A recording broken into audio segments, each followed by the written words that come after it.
గంగ జాతర సందర్భంగా శ్రీ అమ్మవారి శేషవస్త్రాలు, పసుపు, కుంకుమలు తిరుమల తిరుపతి దేవస్థానముల వారు ప్రతి సంవత్సరం అందజేయడం ఆనవాయితీ. ఈ కార్యక్రమము శ్రీ గోవిందరాజుల స్వామి ఆలయం నుండి సాయంత్రం 4 గంటలకు తిరుమల తిరుపతి దేవస్థానం చైర్మన్ గారు మరియు ఈఓ జేఈఓ గార్లచే అమ్మవారి శేషవస్త్రములు తీసుకుని పురవీధులలో ఊరేగింపుగా తీసుకెళ్లి శ్రీ తాతయ్యగుంట గంగమ్మ దేవస్థానమునకు చేరును. తిరుపతిలో జరిగే గంగమ్మ జాతరలో అనేక వేషాలు ప్రత్యేక ఆకర్షణగా నిలుస్తాయి. వాటిలో బైరాగి వేషం ఎంతో ప్రాచీనమైనది, భక్తి మరియు ఆధ్యాత్మికతకు ప్రతీకగా భావించబడుతుంది. గంగమ్మ జాతరలో ఈ వేషం చూసేందుకు వేలాది మంది భక్తులు ఆసక్తిగా ఎదురుచూస్తారు. బైరాగి అంటే లోకలోక మోహాలను విడిచిపెట్టి దేవుని ధ్యానంలో జీవించే తపస్వి లేదా యోగి.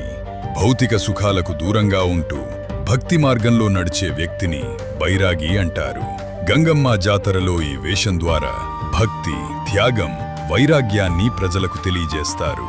బైరాగి వేషం వేసుకునే భక్తులు సాధారణంగా శరీరానికి బూడిద లేదా విభూతి పూసుకుంటారు, రుద్రాక్షమాలలు ధరించుకుంటారు, చేతిలో కర్ర లేదా త్రిశూలం పట్టుకుంటారు, పెద్ద జటాలు, గడ్డంతో కనిపిస్తారు.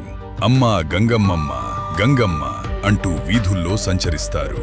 డప్పుల శబ్దాలు, జాతర సందడి మధ్య బైరాగి వేషధారులు ఎంతో ఆకర్షణీయంగా కనిపిస్తారు. ఈ వేషం ద్వారా మనిషి లోపల ఉన్న అహంకారం, కోపం, లోభం వంటి చెడు భావాలను విడిచిపెట్టాలని సందేశమిస్తారు. భక్తులు తమ మొక్కులు నెరవేరాలని అమ్మవారిని ప్రార్థిస్తూ ఈ వేషం వేస్తారు. ఇది కేవలం వినోదం కోసం కాదు, భక్తి, ఆచారం, విశ్వాసం కలిసిన ఒక పవిత్ర సంప్రదాయం.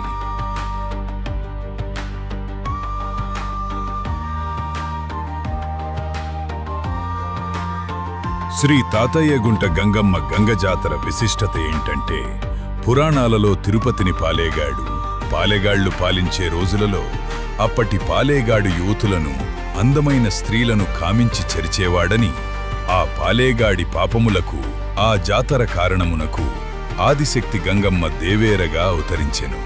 ఈ విధముగా తెలుపబడిన పాలేగాడు గ్రామములోని ప్రజలను కలవరపరచుచు అక్కడి ప్రజల జీవితాలను భయభ్రాంతులకు గురిచేయగా, గంగమ్మ రోజుకు ఒక వేషం చొప్పున 7 రోజుల రకాలుగా వేషాలు వేసుకుని తిడుతూ సంచరించగా, చివరి రోజు వేషములో పాలేగాడిని కనిపెట్టి అతని తలను నరికివేయుచున్నది. పాలేగాడిని వధించిన దినమే 7వ రోజు గంగమ్మ జాతర ఉత్సవం ఎంతో వైభవంగా నిర్వహిస్తున్నారు. గంగమ్మ దేవత జయదినమున చెట్ల పూజనం, చైత్రమాసంలో ఎంతో వైభవంగా గంగ జాతర ఉత్సవాలు నిర్వహిస్తున్నారు. శ్రీ సుందరరాజ స్వామి దేవత శ్రీ శ్రీ వెంకటేశ్వర స్వామివారి సహోదరి చెల్లెలుగా ప్రజలు గంగమ్మను పూజించేవారు. ఈ జాతరకు పలువురు ప్రాంతాల నుండి కాకుండా ఇతర జిల్లాల నుండి కూడా భక్తులు భారీ ఎత్తున కుటుంబ సభ్యులతో పాల్గొంటారు. శ్రీ తాతయ్యగుంట గంగమ్మ దేవస్థానం నేడు ఆలయాలలోని గంగమ్మ గుడి వద్ద గ్రామ పెద్దల నుండి పసుపు, కుంకుమలు స్వీకరించి గంగ జాతర చాటింపులకు ఉత్సవాలను ప్రారంభించుదురు.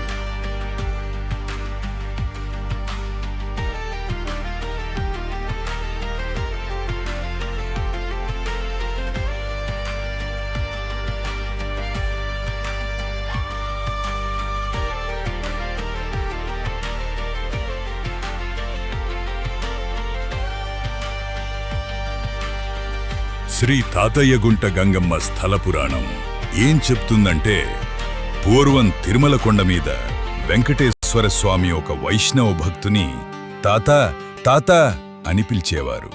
అప్పటి నుండి ఆ వైష్ణవ భక్తుడికి తాతాచార్యులు అనే పేరు ప్రచారములోకి వచ్చింది. క్రీస్తు శకం 16వ శతాబ్దములో తాతాచార్యులు వెంకటేశ్వరునకు అంకిత భావముతో సేవ చేయగా తాతయ్యర్యుగుంట అనే పేరు వచ్చెను. తాతాచార్యులచే చెరువు ప్రక్కన నిర్మించినదే వల్ల ఆదిక తాతయ్యగుంట గంగమ్మ అనే పేరుతో భక్తులు పూజించేవారు. తిరుమల శ్రీ వెంకటేశ్వర స్వామివారి బ్రహ్మోత్సవాలకు వచ్చే భక్తుల సంఖ్యకు సమానముగా తిరుపతి గంగమ్మ జాతరకు వివిధ ప్రాంతాల నుండి భక్తులు వచ్చి అమ్మవారి సందర్శనము చేసెదరు.